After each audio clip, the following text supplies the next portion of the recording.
Now for lipstick, powder and metallic paint. How women became a driving force of classic British cars.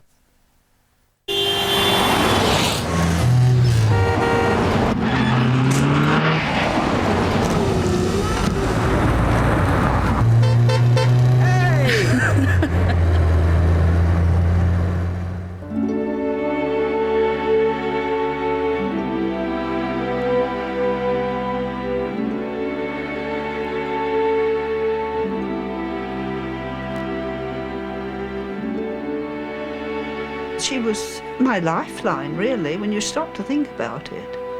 I mean, here in all these far-flung places, I got means of moving, and I could pack things into her and be independent, and oh no.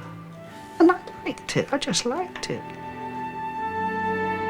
Doris Clark liked her Anglia so much, she kept it for 36 years. But after it became too much for her to look after, she gave it away.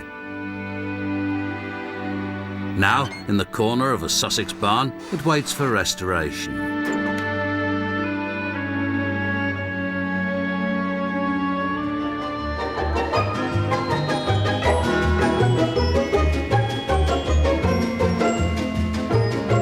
Good gear changing for a woman. Nice compliment from a man. Today, over 13 million women drive, but there was a time when driving was seen as a male preserve. Although now in the passenger seat, Barbara Hardy was one woman who did drive and chose Morris Minors for 43 years. She enjoyed driving, which was fortunate, as her husband didn't. He did take some lessons, quite a few lessons actually, but the first time he bumped into the gates of the drive was the last time he drove. He didn't fancy doing it again, so he left it to me. He preferred to sit beside me and tell me what to do. Her love of motoring started as a girl in the dicky of a Coventry Premier, sitting behind her parents. As with most pre-war cars, a little engineering know-how often came in handy. If it was a damp morning like this and things didn't start quickly, I used to whip out the plugs and put them on a warm asbestos mat until they were hot, and put them back, screw them in fast and start it. It would go. In 1955, married with 2 children, Barbara bought her first Morris Minor. She bought another 14 years later. Up to then I'd always driven my father's cars, you see. But this was our own car, the Morris Minor. I think it was chosen because they were reliable. You didn't see people breaking down on Morris Minors. The less breakdowns you have, the better it is for a woman, because on the whole, women don't do things with cars, do they? Designed by Alec Issigonis and launched in 1948, the Morris Minor was a brilliant piece of design.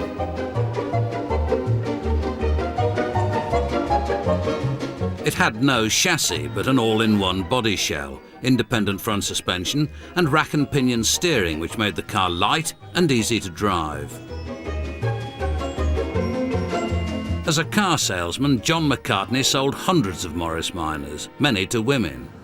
Women loved the Morris Minor because it was such an easy car to drive. It was very light, it was very responsive. There was a saying that if you drove over a penny in a Morris Minor, you knew whether you'd gone over heads or tail side up, because it was that sensitive. When it comes to manoeuvring in tight spaces, the Morris Minor was ideal in that respect. Not only was its smooth drive exceptional, its jelly mould shape was like nothing else around. It's a bit squat for some people. I think it's lovely. There are some people who won't even get in it, but it pleases me. At the age of 85, Barbara doesn't drive anymore. Rather than sell the Morris, she gets a friend to ferry her around in it. But as an Arcala, the leader of the local cob pack, Barbara would cram her Morris full of boys. With me, there was gravy, enough to sail the navy in the stars, there was gravy. I could fit 5 in the back and I could put 2 on the seat beside me. There were no seat belts in those days and there weren't the cars on the road. I cannot see, I have not bought my specs. I did my own thing in those days. I don't think I bothered much about what other people were thinking. There was ants went through the pants. The success of the Morris showed there was a market for a cheap family car. To take advantage of this family market, in 1951 Austin launched the A30. Standard Triumph, determined to get in on the act, launched the Standard 8 2 years later. At only £480, the Standard 8 offered few refinements. It was smaller and even more basic than the Morris. It had no ignition key, just a switch, and it didn't even have a boot lid. You got to the boot by folding down the rear seats. In an amazing piece of marketing, potential buyers were told that this was an advantage, as it was dust and rainproof.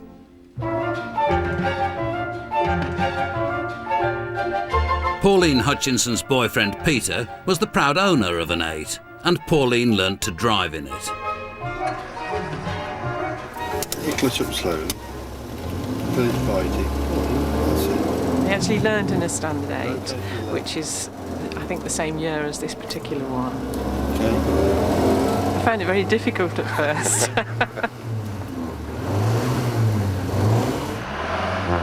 Pauline hasn't seen a Standard 8 for over 30 years, let alone driven one, but Peter, now her husband, remembers what teaching her was like. Keep to the left. That's it. Coming down a steep hill on a sharp corner when the road was wet, she spun the car round, facing the wrong way, but I found myself sitting there and he was saying, "Move!" How on earth she did it with a car like this, I don't know. By the late 50s, more and more women like Pauline were driving the family car. The market was expanding, with over 500,000 new cars being bought every year. Latest models at Earl's Court include a new range of Ford estate cars. For safety, a belt is one answer. It also stops the girlfriend getting away. But manufacturers still thought of the girlfriend or wife as just a passenger. Quiet, please. Light. It was as if a woman would never be seen driving the family car. Fine. So when Standard Triumph replaced the 8 with the Triumph Herald, it was launched as a car for men. Relax. That's all for the moment, thank you, Wendy. I'd like you in the driving seat for the next one, please, Giles. Have your hands on the wheel, Giles. Oh, hold it like that. That's fine. Giles got to sit in the driving seat. Wendy never got a look in. She was meant to be satisfied with something to hang her cardie on. Oh, look, they've even got coat hooks. I like the style of it. It was so modern and new. And it was so pretty. But Pauline saw the Herald as her kind of car. They had lovely colour schemes for them. Some had like a white flash along the side. Some were two-tone like this one. Pretty colours. I think this is more of a lady's car than the Standard 8 was. And it was quite eye-catching and you really felt nice driving it. The Herald's looks were all due to one man, an Italian designer called Michelotti. He had redesigned the TR3 sports car for Triumph and was brought onto the Herald project when their in-house design team failed to come up with the goods. Michelotti sketched the Herald's unmistakable lines in minutes. I don't think anybody at Standard Triumph sat down and said, look, let's design a car for women. They designed a car which would certainly have an appeal to women, but I don't think that even they realised at the very outset the level of appeal that the car was going to have. It very quickly became a woman's car. In order to make the car appeal to women more, every car that was sold to a woman would have a bouquet of flowers and a lipstick provided. And I think the company thought this was a marvellous idea until one of the director's wives politely pointed out to her husband that lipstick was not just any old lipstick, because women like to have different shades of lipstick, and I think the company had just about signed a contract order for about 5 million colours, sets of lipstick, all the same colour, so that would have gone over a bit like a lead brick. But that was the thinking. They were going to target women as a separate market. Pauline and her husband both worked for Standard Triumph. It was mainly new models that I was involved with. The updates of the Triumph Herald, the 1250 and the Vitesse. They'd come into the office and say, will you just come and sit in this car and see if your legs can reach to the pedals and things like that. It wasn't just being able to reach the pedals that women liked about the Herald. It was comfortable, I liked the driving position. You could see very clearly where your front was because you had these shaped headlamps. You could park them very easily and manoeuvre them in small parking spaces.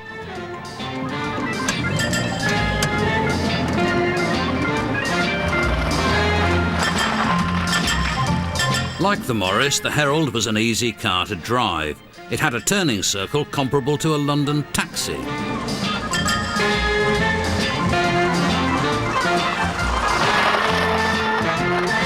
"25 feet, the turning circle, is fantastic. We had a lot of fun with the Triumph Herald. Took it on the continent and went camping.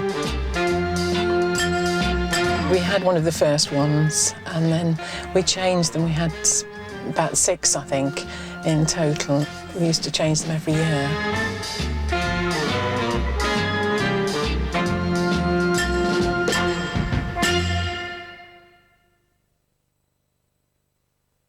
You have 30 seconds to answer the following questions. What number comes next? A is to B as C is to... One family estate has 5 seats, the other 7. Which would you choose? Struggling? Just ask one of those 6-year-olds in the back. Test drive your IQ now. The Renault Laguna. Want the latest, the fastest? The new Intel Pentium 3 processor. Breakneck speed. Bigger sound. Storm the net. Think fast. The mind-blowing Pentium 3 processor in a spectacular Gateway G7 multimedia PC, delivered direct for only £1,499. Want processing power? Have it your way. Call Gateway 0800 02 800 02.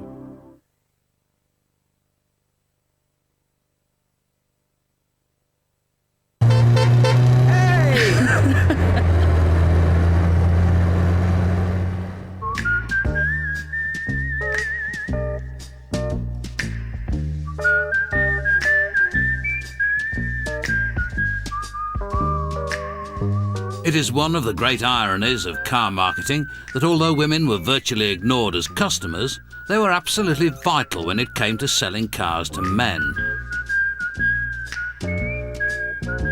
To this day, some men still believe that buying the right car helps them get the girl.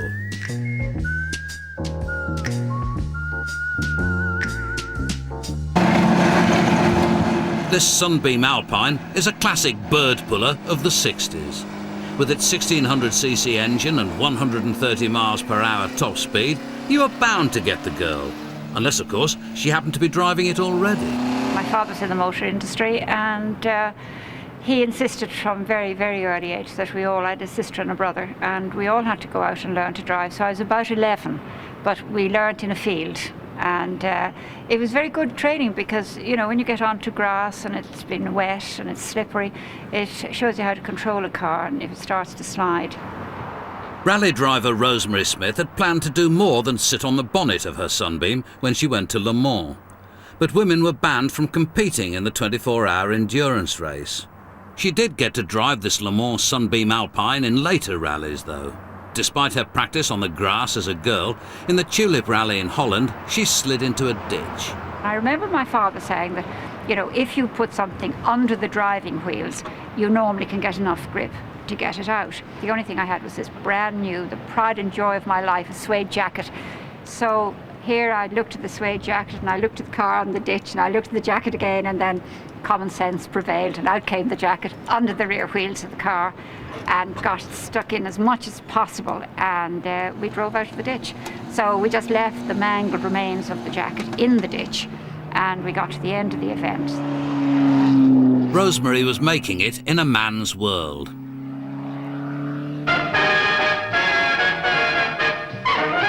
As more women followed her lead into the driving seat, car manufacturers slowly began to catch on. Ford decided to design a car that women would buy and came up with the new Anglia, launched in 1959.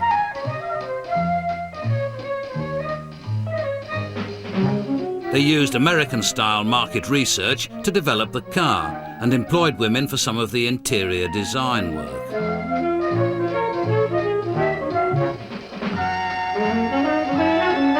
But after consulting the company's psychologists, Ford marketed the Anglia as a family car rather than a woman's car, for fear of alienating the male buyer.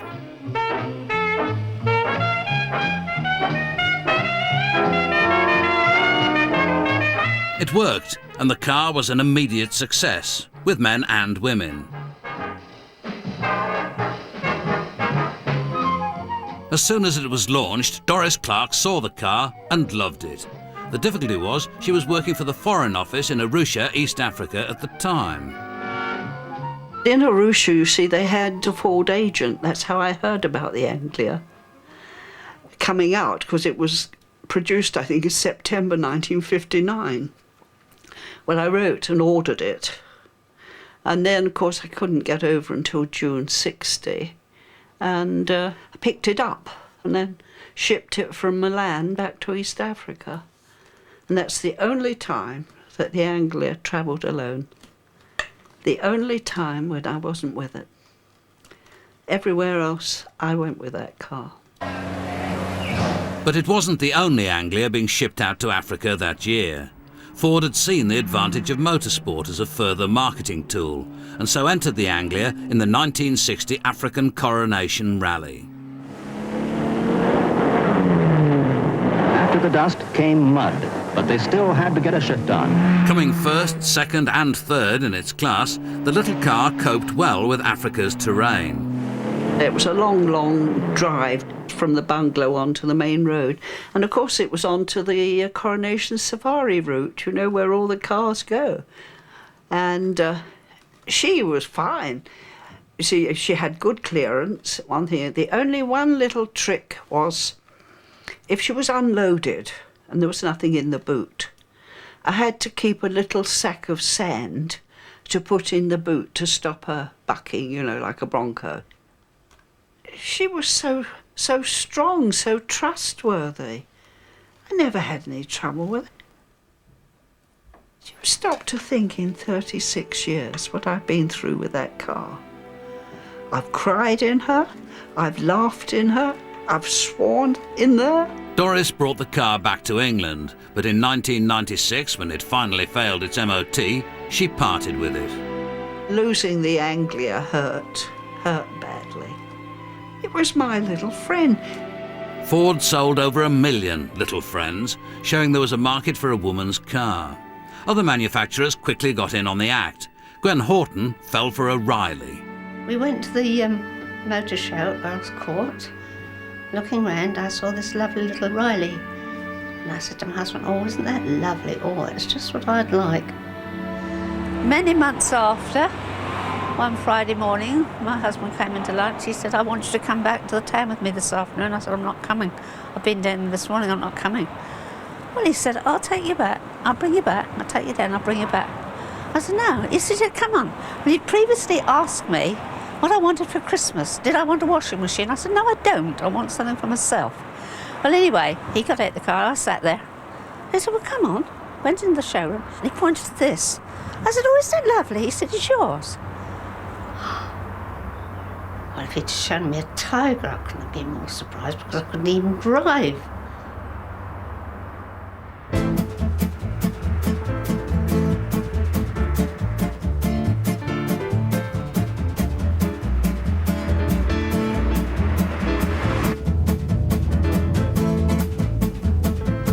wanted to drive. I did start before we were married. And then I didn't do as I was told, and he was heaving a sigh of relief when he thought we'd got back home, and instead of stopping, I went straight on. So that was the end of that. He wouldn't let me do it anymore. Well, then, of course, war years, and the boys, the children. I mean, there was no chance. I thought, well, no, I've got to do it.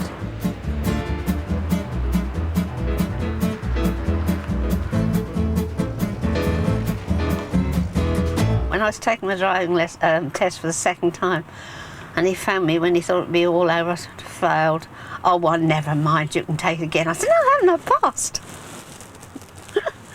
And the boys rang me. Oh, clever girl.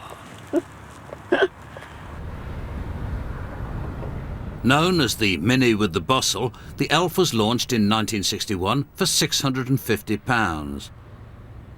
It was an upmarket Mini, and John McCartney used to sell it to his upmarket customers.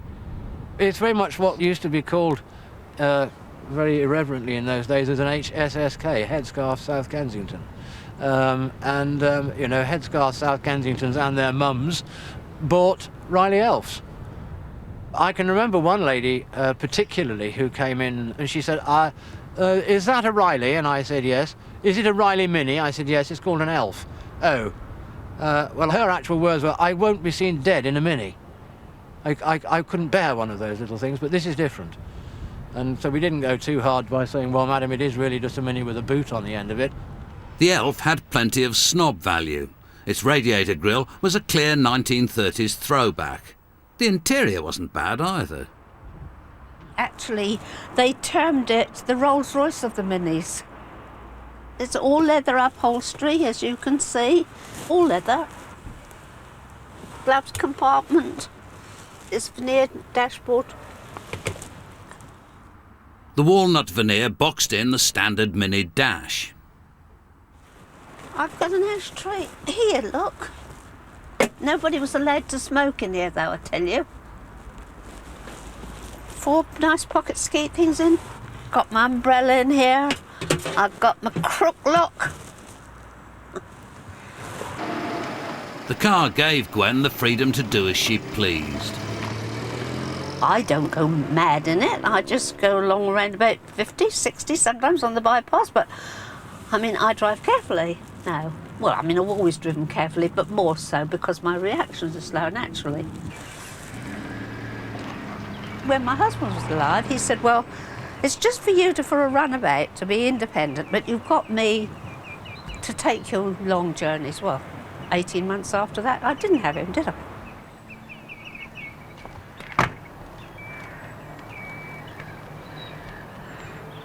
It means a lot to me because it was the last thing my husband gave me before he died. So there's great sentimental value.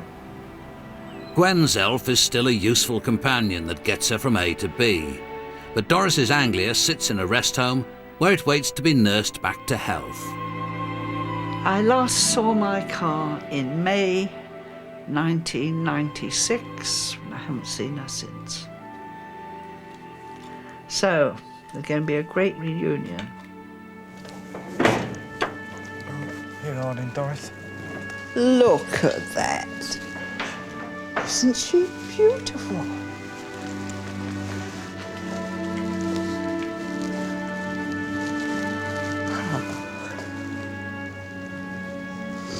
I could cry. She's so beautiful. She shines, she's clean. Hello, baby.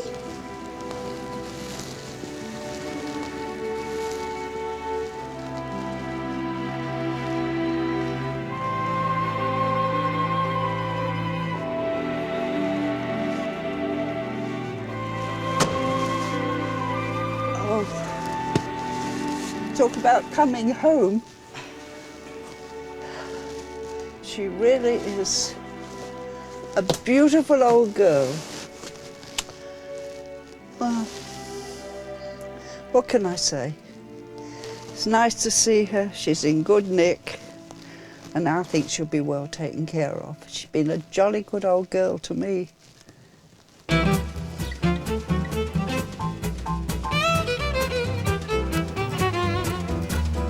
That was the last one, but the book of the series is out now, price $18.99, and there'll be a Channel 4 video available from the 3rd of May, price $12.99. And next week, Channel 4 gets Driven. The full spec is coming up in just a moment.